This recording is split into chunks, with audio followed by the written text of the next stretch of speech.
Crime and Punishment by Fyodor Dostoyevsky. Part 5, Chapter 1. The morning that followed the fateful interview with Dunya and her mother brought sobering influences to bear on Pyotr Petrovitch. Intensely unpleasant as it was, he was forced little by little to accept as a fact beyond recall what had seemed to him only the day before fantastic and incredible. The black snake of wounded vanity had been gnawing at his heart all night. When he got out of bed, Pyotr Petrovitch immediately looked in the looking-glass. He was afraid that he had jaundice.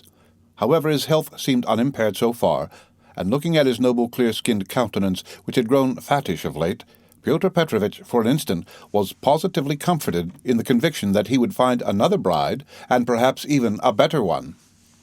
But coming back to the sense of his present position, he turned aside and spat vigorously, which excited a sarcastic smile in Andrei Semyonovitch Lebeziatnikov, the young friend with whom he was staying. That smile Pyotr Petrovitch noticed, and at once set it down against his young friend's account. He had sat down a good many points against him of late. His anger was redoubled when he reflected that he ought not to have told Andrei Semyonovitch about the result of yesterday's interview. That was the second mistake he had made in temper, through impulsiveness and irritability. Moreover, all that morning one unpleasantness followed another. He even found a hitch awaiting him in his legal case in the Senate. He was particularly irritated by the owner of the flat which had been taken in view of his approaching marriage and was being redecorated at his own expense. The owner, a rich German tradesman, would not entertain the idea of breaking the contract which had just been signed and insisted on the full forfeit money, though Pyotr Petrovitch would be giving him back the flat practically redecorated. In the same way, the upholsterers refused to return a single ruble of the installment paid for the furniture purchased but not yet removed to the flat. "Am I to get married simply for the sake of the furniture?" Pyotr Petrovitch ground his teeth, and at the same time once more he had a gleam of desperate hope. "Can all that be really so irrevocably over? Is it no use to make another effort?" The thought of Dunya sent a voluptuous pang through his heart. He endured anguish at that moment, and, if it had been possible to slay Raskolnikov instantly by wishing it, Pyotr Petrovitch would promptly have uttered the wish. "It was my mistake, too, not to have given them money," he thought, as he returned dejectedly to Lebeziatnikov's room. "And why on earth was I such a Jew? It was false economy. I meant to keep them without a penny so that they should turn to me as their providence, and look at them. Phew! If I'd spent some 1,500 rubles on them for the trousseau and presents, on knickknacks, dressing cases, jewelry, materials, and all that sort of trash from Knopp's and the English shop, my position would have been better and stronger. They could not have refused me so easily. They are the sort of people that would feel bound to return money and presents if they broke it off, and they would find it hard to do it, and their conscience would prick them. How can we dismiss a man who has hitherto been so generous and delicate? Oh, I've made a blunder." And grinding his teeth again, Pyotr Petrovitch called himself a fool, but not aloud, of course. He returned home twice as irritated and angry as before. The preparations for the funeral dinner at Katerina Ivanova's excited his curiosity as he passed. He had heard about it the day before. He fancied, indeed, that he had been invited, but, absorbed in his own cares, he had paid no attention. Inquiring of Madame Lipoveshkul, who was busy laying the table while Katerina Ivanova was away at the cemetery, he heard that the entertainment was to be a great affair, that all the lodgers had been invited, among them some who had not known the dead man, that even Andrei Semyonovitch Lebeziatnikov was invited in spite of his previous quarrel with Katerina Ivanova, that he, Pyotr Petrovitch, was not only invited, but was eagerly expected, as he was the most important of the lodgers. Amalia Ivanova herself had been invited with great ceremony in spite of the recent unpleasantness, and so she was very busy with preparations and was taking a positive pleasure in them. She was moreover dressed up to the nines, all in new black silk, and she was proud of it. All this suggested an idea to Pyotr Petrovitch, and he went into his room, or rather Lebeziatnikov's, somewhat thoughtful. He had learnt that Raskolnikov was to be one of the guests. Andrei Semyonovitch had been at home all the morning. The attitude of Pyotr Petrovitch to this gentleman was strange, though perhaps natural. Pyotr Petrovitch had despised and hated him from the day he came to stay with him, and at the same time he seemed somewhat afraid of him. He had not come to stay with him on his arrival in Petersburg simply from parsimony, though that had been perhaps his chief object. He had heard of Andrei Semyonovitch, who had once been his ward, as a leading young progressive who was taking an important part in certain interesting circles, the doings of which were a legend in the provinces. It had impressed Pyotr Petrovitch. These powerful, omniscient circles, who despised everyone and showed everyone up, had long inspired in him a peculiar but quite vague alarm. He had not, of course, been able to form even an approximate notion of what they meant. He, like everyone, had heard that there were, especially in Petersburg, progressives of some sort, nihilists and so on, and, like many people, he exaggerated and distorted the significance of those words to an absurd degree. What for many years past he had feared more than anything was being shown up, and this was the chief ground for his continual uneasiness at the thought of transferring his business to Petersburg. He was afraid of this as little children are sometimes panic-stricken. Some years before, when he was just entering on his own career, he had come upon 2 cases in which rather important personages in the province, patrons of his, had been cruelly shown up. One instance had ended in great scandal for the person attacked, and the other had very nearly ended in serious trouble. For this reason, Pyotr Petrovitch intended to go into the subject as soon as he reached Petersburg and, if necessary, to anticipate contingencies by seeking the favor of our younger generation. He relied on Andrei Semyonovitch for this, and before his visit to Raskolnikov he had succeeded in picking up some current phrases. He soon discovered that Andrei Semyonovitch was a commonplace simpleton, but that by no means reassured Pyotr Petrovitch. Even if he had been certain that all the progressives were fools like him, it would not have allayed his uneasiness. All the doctrines, the ideas, the systems with which Andrei Semyonovitch pestered him had no interest for him. He had his own object. He simply wanted to find out at once what was happening here. Had these people any power or not? Had he anything to fear from them? Would they expose any enterprise of his? And what precisely was now the object of their attacks? Could he somehow make up to them and get round them if they really were powerful? Was this the thing to do or not? Couldn't he gain something through them? In fact, hundreds of questions presented themselves. Andrei Semyonovitch was an anemic, scrofulous little man, with strangely flaxen mutton-chop whiskers of which he was very proud. He was a clerk, and had almost always something wrong with his eyes. He was rather soft-hearted, but self-confident, and sometimes extremely conceited in speech, which had an absurd effect incongruous with his little figure. He was one of the lodgers most respected by Amalia Ivanovna, for he did not get drunk and paid regularly for his lodgings. Andrei Semyonovitch really was rather stupid. He attached himself to the cause of progress and our younger generation from enthusiasm. He was one of the numerous and varied legion of dullards, of half-animate abortions, conceited, half-educated coxcombs who attach themselves to the idea most in fashion, only to vulgarize it, and who caricature every cause they serve, however sincerely. Though Lebesniatnikov was so good-natured, he too was beginning to dislike Pyotr Petrovitch. This happened on both sides unconsciously. However simple Andrei Semyonovitch might be, he began to see that Pyotr Petrovitch was duping him and secretly despising him, and that he was not the right sort of man. He had tried expounding to him the system of Fourier and the Darwinian theory, but of late Pyotr Petrovitch began to listen too sarcastically and even to be rude. The fact was, he had begun instinctively to guess that Lebesniatnikov was not merely a commonplace simpleton, but perhaps a liar too, and that he had no connections of any consequence even in his own circle, but had simply picked things up third-hand, and that very likely he did not even know much about his own work of propaganda, for he was in too great a muddle. A fine person he would be to show anyone up. It must be noted, by the way, that Pyotr Petrovitch had during those 10 days eagerly accepted the strangest praise from Andrei Semyonovitch. He had not protested, for instance, when Andrei Semyonovitch belauded him for being ready to contribute to the establishment of the new commune, or to abstain from christening his future children, or to acquiesce if Dunya were to take a lover a month after marriage, and so on. Pyotr Petrovitch so enjoyed hearing his own praises that he did not disdain even such virtues when they were attributed to him.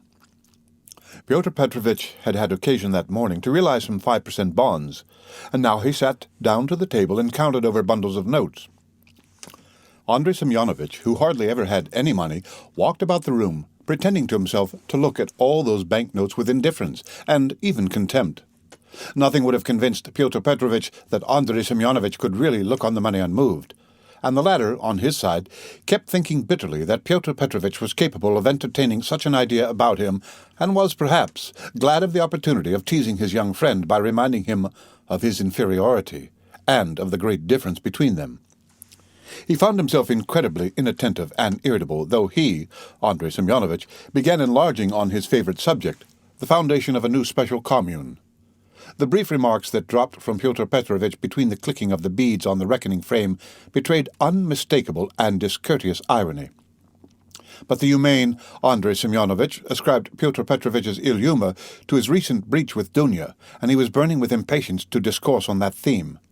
He had something progressive to say on the subject which might console his worthy friend, and could not fail to promote his development. "There is some sort of festivity being prepared at the widow's, isn't there?" Pyotr Petrovitch asked suddenly, interrupting Andrei Semyonovitch at the most interesting passage. "Why, don't you know? I was telling you last night what I think about all such ceremonies, and she invited you too, I heard. You were talking to her yesterday." "I should never have expected that beggarly fool would have spent on this feast all the money she got from that other fool, Raskolnikov. I was surprised just now as I came through at the preparation there. The wines. Several people are invited. It's beyond everything," continued Pyotr Petrovitch, who seemed to have some object in pursuing the conversation. "What, you say I am asked too? When was that? I don't remember. But I shan't go. Why should I? I only said a word to her in passing yesterday of the possibility of her obtaining a year's salary as a destitute widow of a government clerk. I suppose she has invited me on that account, hasn't she? Oh." "I don't intend to go either," said Lebeziatnikov. "I should think not. After giving her a thrashing, you might well hesitate." "Who thrashed? Whom?" cried Lebeziatnikov, flustered and blushing. "Why, you thrashed Katerina Ivanova a month ago. I heard so yesterday. So that's what your convictions amount to. And the woman question, too, wasn't quite sound." And Pyotr Petrovitch, as though comforted, went back to clicking his beads. "It's all slander and nonsense," cried Lebeziatnikov, who was always afraid of allusions to the subject. "It was not like that at all. It was quite different. You've heard it wrong. It's a libel. I was simply defending myself. She rushed at me first with her nails and pulled out all my whiskers. It's permissible for anyone, I should hope, to defend himself, and I never allow anyone to use violence to me on principle, for it's an act of despotism. What was I to do? I simply pushed her back." "Ho, ho, ho," Luzhin went on, laughing maliciously. "You kept on like that because you are out of humour yourself, but that's nonsense, and it has nothing whatever to do with the woman question. You don't understand. I used to think, indeed, that if women are equal to men in all respects, even in strength, as is maintained now, there ought to be equality in that too. Of course, I reflected afterwards that such a question ought not really to arise, for there ought not to be fighting, and in the future society fighting is unthinkable, and that it would be a queer thing to seek for equality in fighting. I'm not so stupid, though of course there is fighting. There won't be later, but at present there is. Oh, confound it! How muddled one gets with you. It's not on that account that I am not going. I'm not going on principle, not to take part in the revolting convention of memorial dinners, that's why. Though of course one might go to laugh at it. I am sorry there won't be any priests at it. I should certainly go if there were." "Then you would sit down at another man's table and insult it, and those who invited you, eh?"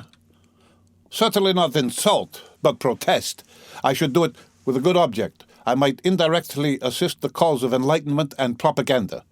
It's a duty of every man to work for enlightenment and propaganda, and the more harshly perhaps the better. I might drop a seed, an idea, and something might grow up from that seed. How should I be insulting them? They might be offended at first, but afterwards they'd see I'd done them a service. You know Terebayeva, who is in the community now, was blamed because when she left her family and devoted herself, she wrote to her father and mother that she wouldn't go on living conventionally and was entering on a free marriage, and it was said that that was too harsh, that she might have spared them and have written more kindly. I think that's all nonsense, and there's no need of softness. On the contrary, what's wanted is protest. Varens had been married 7 years. She abandoned her 2 children. She told her husband straight out in a letter, "I have realized that I cannot be happy with you. I can never forgive you that you have deceived me by concealing from me that there is another organization of society by means of the communities. I have only lately learned it from a great-hearted man to whom I have given myself and with whom I am establishing a community. I speak plainly because I consider it dishonest to deceive you. Do as you think best. Do not hope to get me back. You are too late. I hope you will be happy. Now that's how letters like that ought to be written. Is that Tarabaeva the one who you said had made a third free marriage? No, it's only the second, really. But what if it were the fourth? What if it were the 15th? That's all nonsense. And if ever I regretted the death of my father and mother, it is now. And I sometimes think if my parents were living, what a protest I would have aimed at them. I would have done something on purpose. I would have shown them. I would have astonished them. I am really sorry there is no one. To surprise? Well, be that as you will, Pyotr Petrovitch interrupted. But tell me this. Do you know the dead man's daughter? The delicate-looking little thing. It's true what they said about her, isn't it? What of it?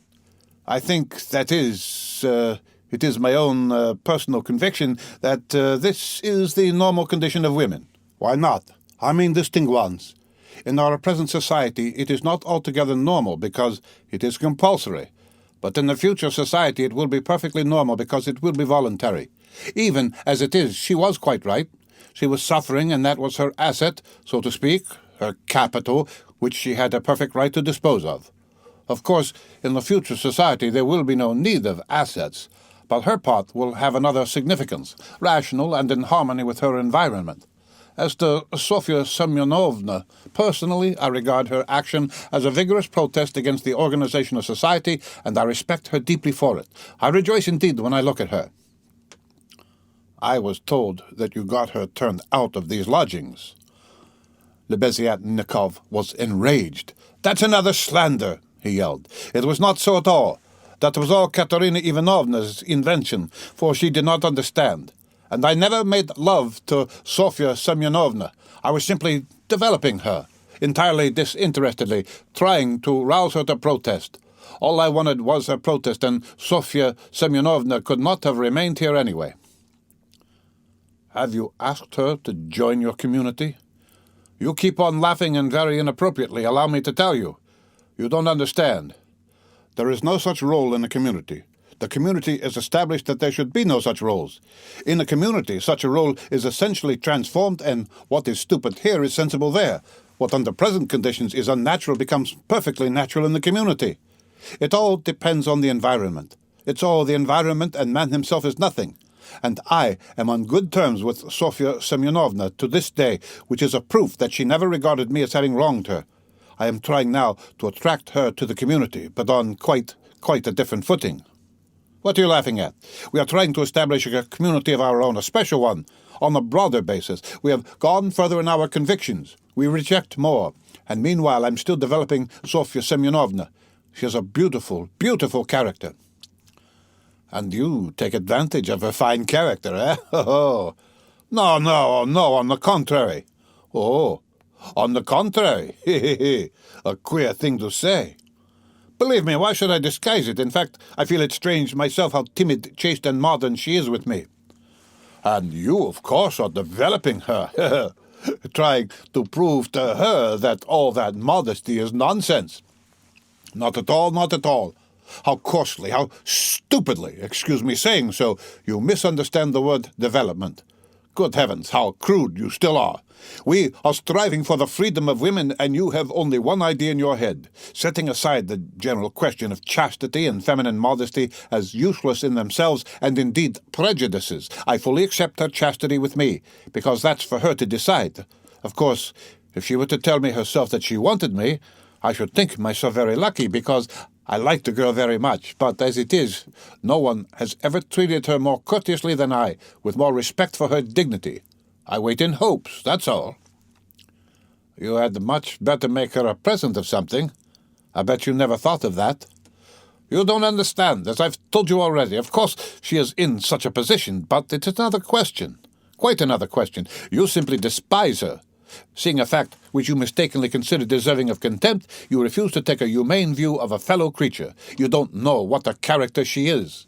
I am only sorry that of late she has quite given up reading and borrowing books. I used to lend them to her. I am sorry, too, that with all the energy and resolution in protesting which she has already shown once, she has little self-reliance, little, so to say, independence, so as to break free from certain prejudices and certain foolish ideas. Yet she thoroughly understands some questions, for instance, about kissing of hands. That is, that it's an insult to a woman for a man to kiss her hand, because it's a sign of inequality. We had a debate about it, and I described it to her. She listened attentively to an account of the workmen's associations in France, too. Now I am explaining the question of coming into the room in the future society. And what's that, pray? We had a debate lately on the question, has a member of the community the right to enter another member's room with a man or woman at any time? And we decided that he has.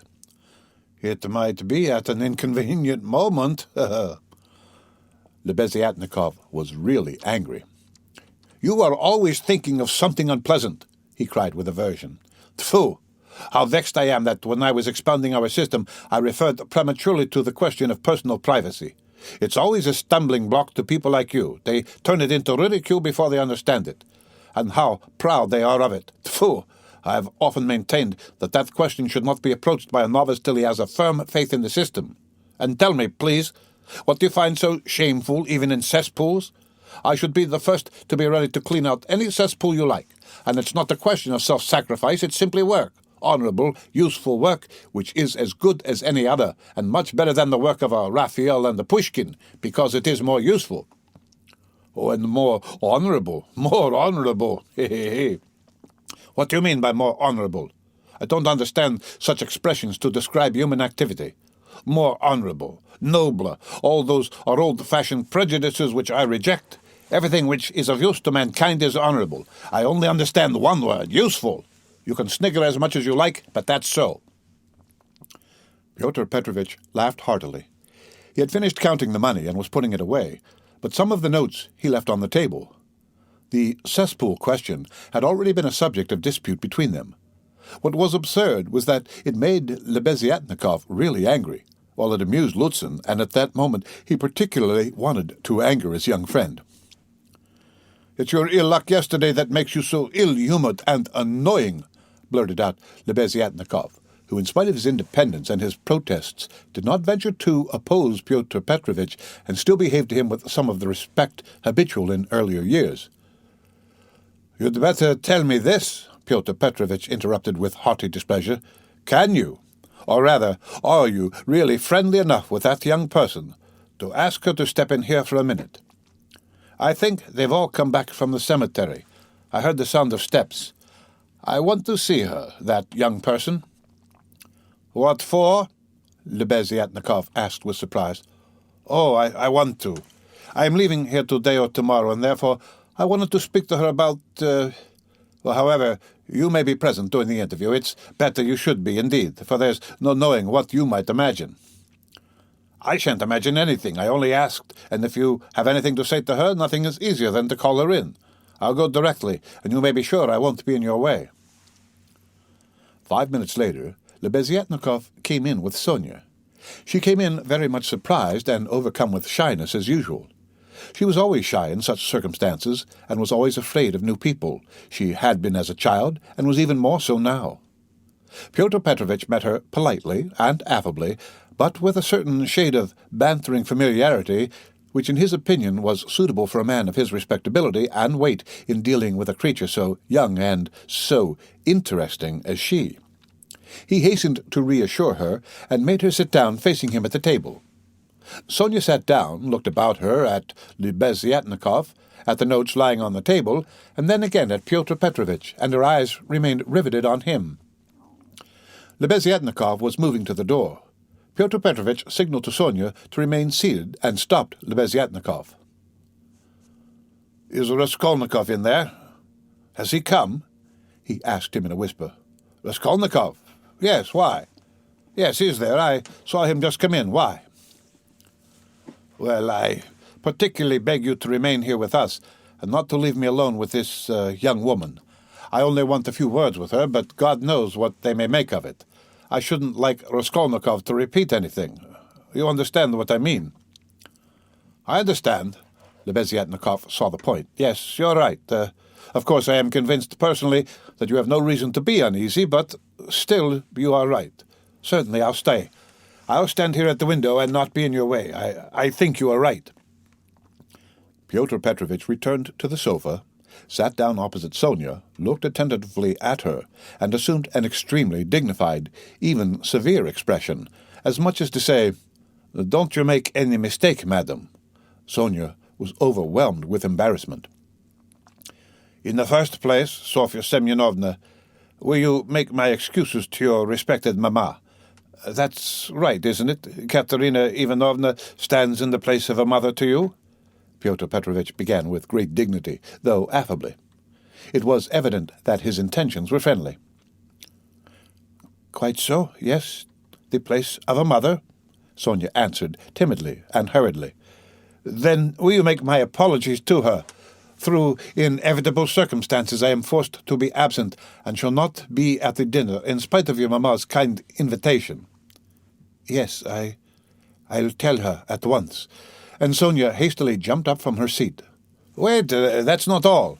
Pyotr Petrovitch detained her, smiling at her simplicity and ignorance of good manners. "And you know me little, my dear Sofya Semyonovna, if you suppose I would have ventured to trouble a person like you for a matter of so little consequence affecting myself only. I have another object." Sonia sat down hurriedly. Her eyes rested again for an instant on the grey and rainbow-coloured notes that remained on the table, but she quickly looked away and fixed her eyes on Pyotr Petrovitch. She felt it horribly indecorous, especially for her, to look at another person's money. She stared at the gold eyeglass which Pyotr Petrovitch held in his left hand, and at the massive and extremely handsome ring with a yellow stone on his middle finger. But suddenly she looked away, and, not knowing where to turn, ended by staring Pyotr Petrovitch again straight in the face. After a pause of still greater dignity, he continued. "I chanced yesterday in passing to exchange a couple of words with Katerina Ivanovna, poor woman. That was sufficient to enable me to ascertain that she is in a position preternatural, if one may so express it." "Yes, preternatural," Sonia hurriedly assented. "Or it would be simpler and more comprehensible to say ill." "Yes, simpler and more yes, ill." "Quite so. So then, from a feeling of humanity and, so to speak, compassion, I should be glad to be of service to her in any way, foreseeing her unfortunate position. I believe the whole of this poverty-stricken family depends now entirely on you." "Allow me to ask," Sonia rose to her feet, "did you say something to her yesterday of the possibility of a pension? Because she told me you had undertaken to get her one. Was that true?" "Not in the slightest, and, indeed, it's an absurdity. I merely hinted at her obtaining temporary assistance as the widow of an official who had died in the service, if only she has patronage, but apparently your late parent had not served his full term, and had not indeed been in the service at all of late. In fact, if there could be any hope, it would be very ephemeral, because there would be no claim for assistance in that case. Far from it. And she is dreaming of a pension already. A go-ahead lady." "Yes, she is, for she is credulous and good-hearted, and she believes everything from the goodness of her heart, and she is like that. Yes, you must excuse her," said Sonia, and again she got up to go. "But you haven't heard what I have to say." "No, I haven't heard," muttered Sonia. "Then sit down." She was terribly confused. She sat down again a third time. "Seeing her position with her unfortunate little ones, I should be glad, as I have said before, so far as lies in my power, to be of service. That is, so far as is in my power, not more. One might, for instance, get up a subscription for her, or a lottery, something of the sort, such as is always arranged in such cases by friends, or even outsiders desirous of assisting people. It was of that I intended to speak to you. It might be done." Yes, God will repay you for it," faltered Sonia, gazing intently at Pyotr Petrovitch. "It might be, but we will talk of it later. We might begin it today. We will talk it over this evening and lay the foundation, so to speak. Come to me at 7 o'clock. Mr. Lebeziatnikov, I hope, will assist us. But there is one circumstance of which I ought to warn you beforehand, and for which I venture to trouble you, Sofya Semyonovna, to come here. In my opinion, money cannot be. Indeed, it's unsafe to put it into Katerina Ivanovna's own hands. The dinner today is a proof of that. Though she has not, so to speak, a crust of bread for tomorrow, and, well, boots or shoes or anything. She has bought today Jamaican rum and even, I believe, Madeira and coffee. I saw it as I passed through. Tomorrow it will all fall upon you again. They won't have a crust of bread. It's absurd, really, and so to my thinking a subscription ought to be raised so that the unhappy widow should not know of the money, but only you, for instance. Am I right? I don't know. This is only today, once in her life. She was so anxious to do honor, to celebrate the memory, and she is very sensible, but just as you think, and I shall be very, very... They will all be, and God will reward, and the orphans. Sonia burst into tears. Very well, then. Keep it in mind. And now you accept, for the benefit of your relation, the small sum that I am able to spare from me personally. I am very anxious that my name should not be mentioned in connection with it. Here, having, so to speak, anxieties of my own, I cannot do more. And Pyotr Petrovitch held out to Sonia a 10-ruble note, carefully unfolded. Sonia took it, flushed crimson, jumped up, muttered something, and began taking leave. Pyotr Petrovitch accompanied her ceremoniously to the door. She got out of the room at last, agitated and distressed, and returned to Katerina Ivanovna, overwhelmed with confusion. All this time Lebeziatnikov had stood at the window or walked about the room, anxious not to interrupt the conversation. When Sonia had gone, he walked up to Pyotr Petrovitch and solemnly held out his hand. "I saw and heard everything," he said, laying stress on the last verb. "That is honourable. I mean to say, it's humane.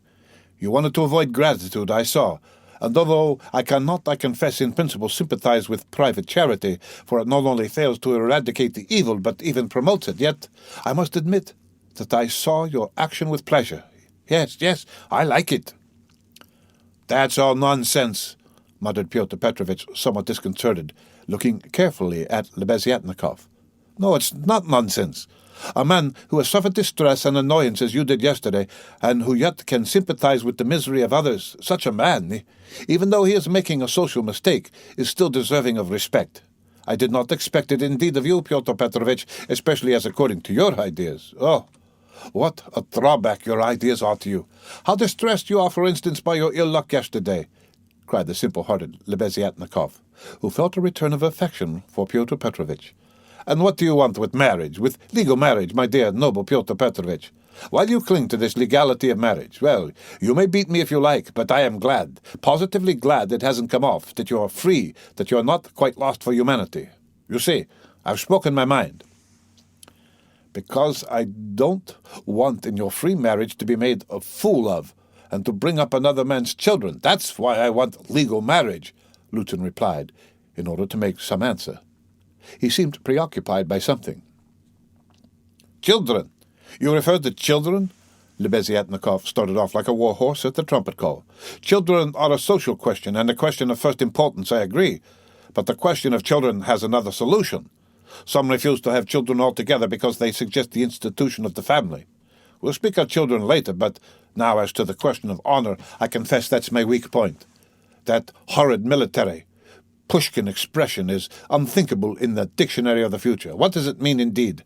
It's nonsense. There will be no deception in a free marriage. That is only the natural consequence of a legal marriage, so to say. It's corrective, a protest, so that indeed it's not humiliating. And if I ever, to suppose an absurdity, were to be legally married, I should be positively glad of it. I should say to my wife, 'My dear, hitherto I have loved you. Now I respect you, for you've shown you can protest.' You laugh. That's because you are incapable of getting away from prejudices. Confound it all.